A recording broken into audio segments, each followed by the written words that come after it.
दिल्ली में गया, सारे अखबार वाले ने मुझसे पूछा कि डॉक्टर ही क्यों। पटना हम गए, पूछता है डॉक्टर ही क्यों। मैंने उनसे स्पष्ट रूप से एक बात कही, मैंने उन्हें याद दिलाया कि याद करिए हिंदुस्तान के इतिहास में जब किसी ने महापुरुष के सवाल पर आम लोगों की अवधारणा बनी तो किस सवाल को लेकर के अवधारणा बनी? सदाशिव से लेकर के कबीर, मोहम्मद से लेकर नानक, बुद्ध से लेकर महावीर, विवेकानंद से लेकर सुभाष चंद्र बोस, महात्मा गांधी, चाहे अशफाकुल्लाह हो, चाहे जेपी और लोहिया का सवाल हो, कर्पूरी ठाकुर जी का सवाल हो, चाहे डॉक्टर अंबेडकर के विचारधारा का सवाल हो, महात्मा फुले और पेरियार का सवाल हो, चाहे सीधी के साईं बाबा का सवाल हो, चाहे कृष्ण और राम रहीम का सवाल हो, सभी लोगों के सामने में एक ही लक्ष्य था, हिंदुस्तान नहीं, दुनिया की आवाम और दुनिया की इंसानियत। वह व्यक्ति, प्रत्येक व्यक्ति ने जुल्म और जालिम के खिलाफ लड़ने का काम किया। कबीर के सवाल में इंसान, अच्छे और बुरे के सवाल में इंसान, अमीर और गरीब के सवाल में इंसान, धर्म और अधर्म के बीच में इंसान। विवेकानंद आए कहा इंसान, सुभाष चंद्र बोस आए कहा इंसान, भगत सिंह आए कहा इंसान, मोहम्मद साहब आए कहा इंसान, नानक आए कहा इंसान, कृष्ण आए कहा इंसान, शिव आए कहा इंसान, लोहिया आए कहा इंसान, डॉक्टर अंबेडकर ने कहा गरीब और इंसान, महात्मा गांधी आए, उन्होंने कहा सम्मान, न्याय और अधिकार इंसान। जब सबने कहा इस दुनिया में इंसान और सबने कहा सम्मान, न्याय और अधिकार, तो मैं पूछना चाहता हूं 200-400 वर्षों के बाद, 12,000 वर्ष पहले सदाशिव से लेकर आज तक और 67 साल के हिंदुस्तान के इतिहास के बाद जिन नेताओं ने, जिन लोगों ने सबको कहा मालिक तुम, सबको कहा भगवान तुम, सबको कहा कि मेरा इष्ट तुम, सबको कहा कि लड़ाई अधिकार के लिए, लेकिन आजादी के 67 साल के बाद भी किस व्यक्ति के पास हिंदुस्तान में सम्मान मिला है? कौन सा व्यक्ति न्याय के लिए जी पाया है? किस व्यक्ति को अपने अधिकार से बोलने की ताकत पैदा हुई हिंदुस्तान में? मैं उन नेताओं से, प्रधानमंत्री और मुख्यमंत्री से जानना चाहता हूं, न्याय और अधिकार का मतलब प्रधानमंत्री जी है क्या? जिस हिंदुस्तान में सन 42 और 57 की क्रांति तो हुई, लेकिन हिंदुस्तान ने कभी क्रांति नहीं कर पाया और ना ही यह हिंदुस्तान कभी क्रांति कर पाएगी मैडम। जब तक हिंदुस्तान जात और धर्म और मजहब के खून में पिरोया रहेगा, जब तक जाति, मजहब और भाषा के शहर में यह हिंदुस्तान को बांटा जाएगा, तब तक हिंदुस्तान में क्रांति की कल्पना यह नहीं की जा सकती है। इस बात को गांधी ने कहा था, इस बात को मैंने नहीं, इस बात को नेहरू ने सबसे पहले कहा था और गांधी ने इस बात के सवाल पर आज भी मैं खड़ा हूं, कौन गरीब की मदद करेगा, कैसे मदद होगी? मुख्यमंत्री जी का बयान आया है कि हम गरीबों के बारे में बोलने से पीछे नहीं हटेंगे। मैं धन्यवाद देता हूं मुख्यमंत्री जी। प्रधानमंत्री जी आप बार बार कहते हैं कि मैं गरीबों के सवाल पर लड़ना चाहता हूं, गरीबों को बदलना चाहता हूं। मेरा आज कुछ प्रश्न है इस जनता की अदालत में, 67 साल में क्यों नहीं बदली गरीब की आदत? प्रधानमंत्री जी, मुख्यमंत्री जी, अभी उन्होंने चित्तन राम मांझी साहब ने कहा, गया में एक कौन मांझी, दशरथ मांझी, दशरथ मांझी को क्या मिलना चाहिए? नोबेल पुरस्कार। दशरथ मांझी का जब बच्चा भूख से बिलख रहा था, सारे नेता वहां गए। मुख्यमंत्री जी, आपने दशरथ मांझी के नाम से नीतीश जी आपने कौशल योजना चलाई, आपने दशरथ मांझी को कुर्सी पर बैठा दिया और आज नोबेल पुरस्कार का सवाल तो उठता है, लेकिन जब उसकी बहू और उसका बच्चा जंगल के घास का सब्जी खाने पर मजबूर होता है, आमिर खान शूटिंग करके लौटता है और उसके थाली में पिल्लू वाला भात भी नसीब ना हो, तो अकेला पप्पू यादव जा करके उसके घर को पनाह दे करके उसकी मदद करता है। इस हिंदुस्तान में मैं पूछना चाहता हूं, कश्मीर से कन्याकुमारी तक जो देश के प्रधानमंत्री हैं, उनसे मैं जानना चाहता हूं, सबसे ज्यादा कुपोषण का शिकार गुजरात, सबसे ज्यादा गरीबी गुजरात और उड़ीसा, सबसे ज्यादा हिंदुस्तान में अशिक्षा गुजरात। गरीबी की सवाल पर मुख्यमंत्री जी मैं आपसे जानना चाहूंगा, निश्चित रूप से आप गरीबों की लड़ाई और वकालत करिए, लेकिन कैसे? मैं जानना चाहता, बिना स्वास्थ्य और शिक्षा के यदि जीतन राम मांझी साहब आप बिहार के 9 करोड़ लोगों की आपको चिंता है, तो पप्पू यादव आपसे कहना चाहेगा इस जन अदालत के माध्यम से, यदि आप सही में गरीबों का सम्मान करना चाहते हैं। सुभाष चंद्र बोस ने कहा था राजनीतिक आजादी से पहले मुझे आर्थिक आजादी चाहिए।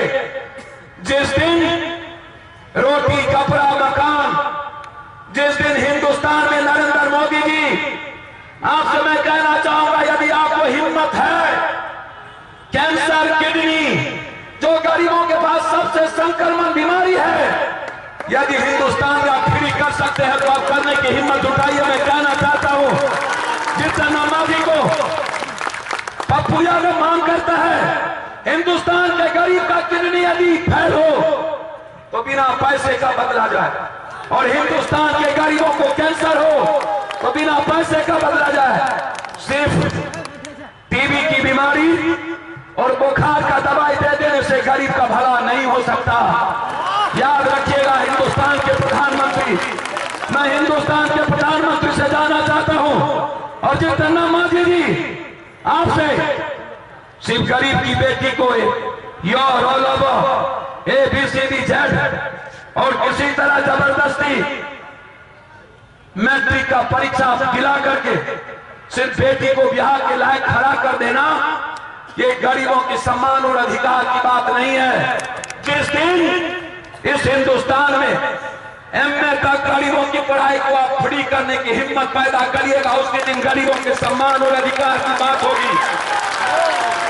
मैं चैलेंज के साथ कहता हूं, यदि इस हिंदुस्तान के गरीबों के बेटियों को जिस दिन कंप्यूटर और टेक्निकल एजुकेशन फ्री देने की ताकत आपके भीतर पैदा हो जाएगा, उस दिन गरीब अपना अधिकार खुद ले लेगा। किसी के मांगने से गरीबों का अधिकार की जरूरत नहीं चलेगी। आप गरीबों के सम्मान की बात, राजनीतिक सम्मान देंगे आपसे, सिर्फ मंच पर बैठ करके क्या सिर्फ जात की ताकत को पैदा करेंगे, उसकी रोटी को नहीं। मैं जानना चाहता कितने लोग इस मुल्क में खाना खाते हैं। 27 करोड़ हिंदुस्तानी आजादी के 27 साल के 67 साल के बाद आधा पेट भी नहीं भर पाता है। 27 करोड़ आज कौन सी गरीबों की बात करते हैं? मैं डॉक्टर के खिलाफ, मैं पूर्णिया के लोगों से जानना चाहता हूं, मैं जानना चाहता हूं इस कोसी के इस इलाके से। याद करिए जब मैं पहली बार MLA बना था तो मैंने कहा था मैं जीतन राम मांझी जी मेरा चैलेंज है और चुनौती है, नीतीश कुमार जी और लालू यादव जी निश्चित रूप से आप गरीबों की रहबरी करते हैं, आपके भीतर जज्बात है। जीतन राम मांझी जी आप जितना दर्द लेके गरीबों के साथ खड़ा होना चाहते हैं, मैं आपको बधाई देता हूं कि आप लोहिया फूले और भोला पासवान शास्त्री, डॉक्टर अंबेडकर, विद्यापति कवि, राष्ट्रकवि दिनकर, सुभाष चंद्र बोस और विवेकानंद को जिस तरीके से आप लेके चलना चाहते हैं, लालू यादव जी और नीतीश जी, सही में आप यदि विकास करना चाहते हैं इस हिंदुस्तान का, तो सबसे पहले इस बिहार के 9 करोड़ लोग जो सबसे ज्यादा परेशान यदि किसी चीजों से है, वो परेशानी है कि पंचायत सचिव भी एक साधारण से आदमी को जो ग्राम सेवक है मादर चौथ और बहन चौथ से शुरू करता है, CO बेटी चौथ और हरामी से शुरू करता है, और थानेदार मां बहन से शुरुआत करता है और अंतिम तस्कारी देता है।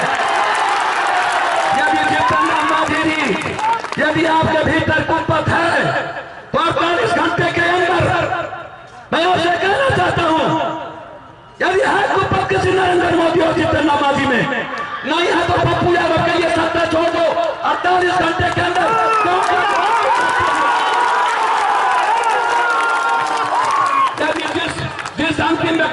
जिस अंतिम व्यक्ति के बारे में महात्मा गांधी ने कहा था, जिस दिन अंतिम व्यक्ति को अधिकार, न्याय और सम्मान हिंदुस्तान आजाद होगा। पप्पू यादव कहना चाहता है, यदि हिम्मत है तो एक कलेक्टर अंतिम व्यक्ति को उठकर जिस दिन हाथ छोड़कर सम्मान करना सीख जाएगा, उसी दिन इस हिंदुस्तान की आजादी का दूसरा रूप होगा। अन्यथा याद रखना, जब तक अंग्रेज राज चला गया, कलेक्टर राज आ गया, अंग्रेज राज चला गया, सीओ राज आ गया, अंग्रेज राज चला गया, बीडीओ का राज आ गया, अंग्रेज राज चला गया, ग्राम सेवक पंचायत सचिव का राज आ गया, अंग्रेज राज चला गया, डीसीएलआर का राज आ गया, अंग्रेज राज चला गया, भ्रष्ट नेता और हिंदुस्तान में जातिवादी नेता का राज आ गया। क्या यही राज है? क्या जाति और धर्म और गठबंधन पर इतिहास बनेगा? आप कैसे गरीबों की मदद करेंगे? हम जानना चाहते। पेट में खाना नहीं, किसान की स्थिति अच्छी नहीं। किसने कहा? याद करिए, विनोबा भावे ने क्या सवाल उठाया था हिंदुस्तान में? भूदान आंदोलन। कहां चले गए भूदान आंदोलन? याद करिए, सरदार पटेल ने कौन सा सवाल उठाया था? सरदार पटेल ने कर देने की बात को मना किया था किसानों को। कहां है किसान? लाल बहादुर शास्त्री जी नाटाकल का एक साधारण व्यक्ति जय जवान और जय किसान की वकालत ताशकंद के धरती पर करता है, और हिंदुस्तान के 67 साल के बाद किसान यदि 3 खेती एक साल में करता है, 2 खेती घाटे में और 1 खेती सरप्लस में, क्या यही है हिंदुस्तान? क्या यही है हिंदुस्तान? मैं जानना चाहता हूं, मार्क्सवादी ताकत से लेकर के आपने दुनिया के मजदूर एक हो, मालिक आप हो। लालू यादव जी कौन है मालिक? नीतीश कुमार जी कौन है मालिक? नरेंद्र मोदी जी, आप सब कहते हो मैं गरीब हूं, मालिक है इस देश की जनता। मैं पूछना चाहता हूं, कौन है मालिक? मालिक वो जो पंचायत सचिव से लेकर के कलेक्टर तक गाली सुनता है। मालिक वो जो खैरात के लिए अपने बच्चे को 12 बजे 1 बजे रात में मिड डे मील, मालिक के लिए। अंत्योदय योजना, मालिक के लिए। मनरेगा नरेगा, मालिक के लिए। आंगनबाड़ी, मालिक के लिए। मिड डे मील का पिल्लू वाला भात, मालिक का बच्चा खाएगा, और पप्पू यादव का बच्चा दुनिया का सोना का पेट का बच्चा खाएगा। मेरा बेटा क्या कभी पिल्लू का भात खाया? मालिक उसको बनाते। मालिक या जो बैठा गरीब है अपने घर पर लिखता है मेहमानों का स्वागतम, और जिसको जो मन से कहता है मालिक तुम, वो अपने घर पर लिखता है कुत्ते से सावधान। बारे मालिक, मैं मालिक से जानना चाहता हूं, मैं पूछना चाहता हूं, कैसा मालिक जो पिल्लू के भात खाने पर मजबूर हो, जिसके लिए खैरात पर खैरात, जिसके लिए mid day meal, Antyodaya, Annapurna, anganwadi, जिसके लिए अब नई बातें आ गई, स्वच्छता। मैं पूछना चाहता हूं उनसे, और मैं जानना चाहता हूं उन मित्रों से, स्वच्छता का क्या सवाल? कोई गांधी मैदान का वो चौराहा जाकर के देखा है जिस पर 50,000 गरीब रात में सोते हैं, जिसके पेट में दाना नहीं होता, जिसके बच्चे उसी जगह पेशाब करते हैं? क्या उसने देखा है? क्या आपने स्वच्छता को गरीबी में देखी है? आप किस स्वच्छता की बात करना चाहते हैं? जिस हिंदुस्तान में मात्र 18% लोग शिक्षित हो, जिस हिंदुस्तान में गरीबों को खाना नसीब ना हो, जो हिंदुस्तान 70 लाख आदमी, जिस हिंदुस्तान में पैसे के अभाव में जिसकी मां, जिसकी बहन, जिसका बेटा, जिसका नौजवान, जिसका बच्चा बीमारी के अभाव में दम तोड़ देता हो, जो डॉक्टर के पास ना जाता हो, जिस हिंदुस्तान में आंध्र प्रदेश जैसे जगहों पर जहां पर चंद्रा बाबू नायडू वर्ल्ड के बिल गेट से लेकर के अमेरिका के राष्ट्रपति को बुलाता है और कहता है कि दुनिया का सबसे बड़ा आईटी सेक्टर आंध्रा है। 7,000 किसान 5,000 से 7,000 रुपये के कर्ज लेकर के, कर्ज के कारण वो अपनी आत्महत्या कर लेता है। जिस मुल्क में बुंदेलखंड के धरती पर पानी के बगैर हिंदुस्तानी की मौत हो जाए, जिस हिंदुस्तान के धरती पर मजहब में रक्त रंजित हिंदुस्तान हो, जात में रक्त रंजित हो, जिस हिंदुस्तान के धरती पर बेटी के बलात्कार को जात के नामों पर और पूंजीपतियों को नाम पर दबा दिया जाता हो, उस हिंदुस्तान की आजादी की कल्पना नरेंद्र मोदी और जितन राम मांझी कभी नहीं की जा सकती है, जहां पर हिंदुस्तान में बेटियों का सम्मान नहीं। जिस हिंदुस्तान में क्या हुआ मैं पूछना चाहता हूं, अन्ना हजारे का आंदोलन बड़ा है, तौबा मची, कहा कि दुनिया बदल जाएगी। मैडम अगले बार आपने ही प्रश्न किया था, मंत्री का जवाब आया कि 9.8% भ्रष्टाचार अन्ना हजारे के आंदोलन के बाद हिंदुस्तान में बढ़ गए। 9.8% आंदोलन के बाद सबसे बड़ा बलात्कार का है तौबा। गांव में बलात्कार होता है डेली, तब उसकी चिंता नहीं। दिल्ली में 2 बलात्कार हुए, हाय तौबा मचे।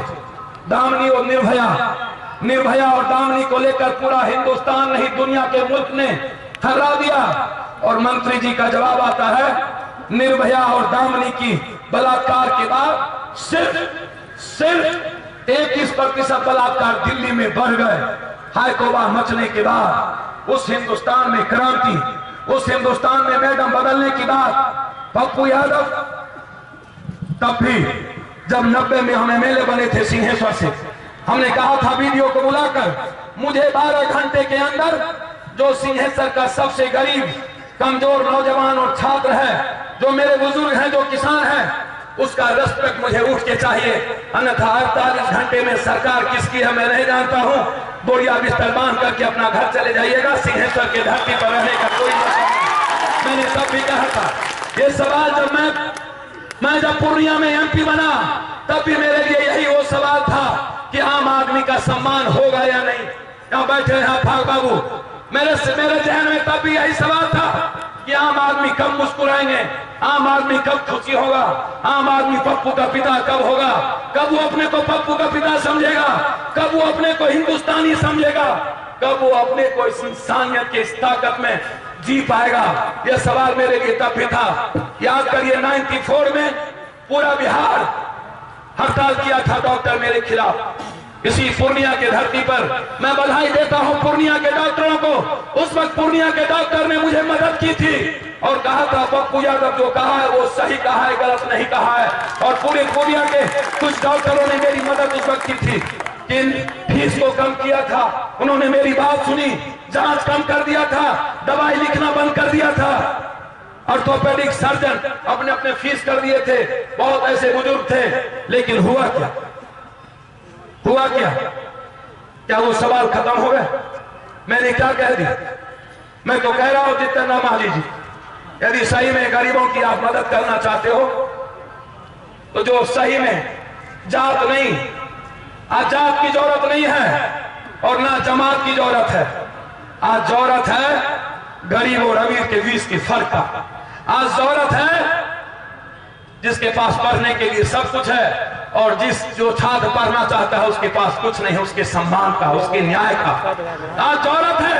यदि हिम्मत है नरेंद्र मोदी जी तो हिंदुस्तान में इंटर से लेकर के, और जितन राम मांझी जी मैंने आपको मिल के कहा है, इंटर से लेकर के बीए जो पास किया हुआ है, जिसकी उम्र 21 से 40 के नीचे 39 है, यदि आप उसको नौकरी नहीं दे सकते हैं तो 4 से 5 हजार बेरोजगारी भत्ता देने की तैयारी शुरू करो। इस मुल्क में मैं कहना चाहता हूं, यदि हिंदुस्तान में यदि नहीं हिम्मत है तो छोड़ दो। कहता है पैसा नहीं है। हमने पूछा शराब बंद क्यों नहीं, तो बोला 4000 करोड़ रुपया देता है। मैंने कहा यदि 4000 करोड़ को भरपाई करना चाहते हो तो ये जो विधान परिषद विधानसभा के बगल में इसको बंद कर दो। इसमें धोगले लोग, इसमें गंदे लोग बैठते हैं, इसमें कोई अच्छे लोग नहीं बैठते। ये जो विधान परिषद है जो एमएलसी बन के जाता है, ग्रेजुएट कॉन्स्टिट्यूएंसी, माल देकर, पैसा देकर के टीचर को खरीदता, पैसा देकर के वार्ड सदस्य को खरीदता, पैसा देकर के प्रमुख और एमएलए को खरीदता और बंद करके जाता है। बंद कर दो विधान परिषद को, विधान परिषद को बंद कर दो। उस पर जो पैसा खर्ची होता है उसको लोगों पर लगाओ। और इस बिहार के शराब को यदि गुटखा बंद हो सकता, खैनी बंद हो सकता तो शराब क्यों नहीं बंद हो सकता है? मैं जानना चाहता हूं, मैं पूछना चाहता हूं। मैंने ये सवाल उठाया, क्यों? कहा कि कहां से हम बेरोजगारी भत्ता देंगे? बोला हम बेरोजगारी भत्ता कहां से देंगे? हमने कहा उनसे एकदम देंगे, कैसे नहीं दे सकते। मैंने कहा ये जो आलिशान कलेक्टर राज है, बड़े बड़े 20 घरों में ये जो 10 गाड़ियां 20 गाड़ियां 20 नौकरसा, ये जो एमएलए एमपी पर इतने खर्च, इसको कम करो और बिहार के बेरोजगारों को जीने के लिए आप बेरोजगारी भत्ता शुरुआत करो। मैंने तो कहा कर सकते हो तो करो, हिम्मत है। यदि बीजू पटनायक का बेटा नवीन पटनायक 15 सालों से 2 रुपया किलो चावल और 1 रुपया किलो गेहूं दे करके गरीबों को किसी तरह जिंदा रख सकता है, तो बिहार में 1.5 रुपया किलो चावल और 1 रुपया किलो गेहूं हम देने की ताकत क्यों नहीं गरीबों को रख सकते? हमें जानना पूछना। मेरी लड़ाई है, मेरी लड़ाई सिर्फ डॉक्टरों से नहीं, मेरी लड़ाई इस सिस्टम को बदलने से है। या तो सिस्टम बदलेगा या तो सिस्टम को मैं मिटा दूंगा, या तो पप्पू यादव बिक जाएगा। यही 2 लड़ाई है। मैंने तो कहा नरेंद्र मोदी, आप तो कहते हो दुनिया बदलती है, कहते हो कि मैं बदलने आया हूं, तो सिस्टम को पैदा किया है इंसान, तो सिस्टम को मिटाने की ताकत इंसान के भीतर है। यदि हिम्मत है तो करके दिखाओ सिस्टम को समाप्त करके। नहीं हिम्मत है तो मां को 3 महीना पप्पू यादव को वक्त दो। सिस्टम यदि आम आदमी का नौकर ना बन जाए तो मेरा नाम बदल देना है। सिस्टम चैलेंज करेगा आम आदमी, डीएसपी, दरोगा, नेता चैलेंज करेगा आम आदमी, बीडीओ चैलेंज करेगा आम आदमी को, सीओ चैलेंज करेगा आम आदमी को, गांव का नहीं कर सकता। सबसे बड़ी बात मैंने कहा मुख्यमंत्री जी को, आप जाकर के गांव के कर्मचारी से पूछिए। गांव का कर्मचारी पहले ही दलाल और माफिया को जिस जमीन में झगड़ा होता है वो बता देता है इस जमीन में झगड़ा है, ताकि माफिया लोग उस जमीन का पर्चा कटा ले और गरीब लड़ते लड़ते आपस में मर जाए और माफिया का जमीन हो जाए। क्यों वो कर्मचारी दलाली करता है? क्यों कोई एमएलए एमपी की औकात नहीं कि कर्मचारी और सीओ को चैलेंज कर सकता है? मैं जानना चाहता हूं।